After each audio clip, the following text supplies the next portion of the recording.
في واحد الدوار صغير حدا الجبل كان عايش ولد سميتو حمزة. كان معروف بالشجاعة ديالو، ولكن حتى بالفضول الكبير ديالو. اي حاجة غريبة كيبغي يعرفها. نهار من الايام سمع حمزة على الغابة قديمة في الخارج ديال الدوار. الناس كاملين كيقولوا عليها الغابة اللي ما كيدخلها حد، كيقولوا فيها أصوات غريبة والضو كيبان في الليل بلا سبب. حمزة ما صدقش الكلام وقال في راسو إلا كانت فيها حاجة خاصني نشوفها بنفسي. واحد النهار ناض في الصباح بكري مشى بوحدو للغابة.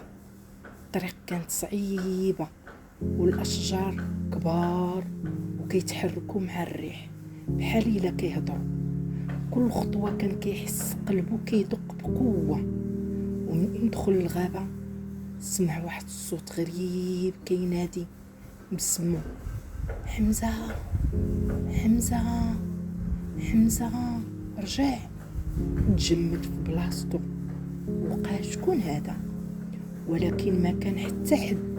كمل الطريق حتى وصل لواحد البلاصة فيها شجرة كبيرة بزاف، وتحتها لقى واحد الصندوق قديم ومسدود بالسلسلة حديدية. ومنين قاس هذاك الصندوق الضو بدا كيشعل من حواليه، والصوت رجع مرة أخرى: ما خاصكش تفتحو إلا كنتي خايف. حمزة تردد، ولكن الفضول ديالو كان قوي.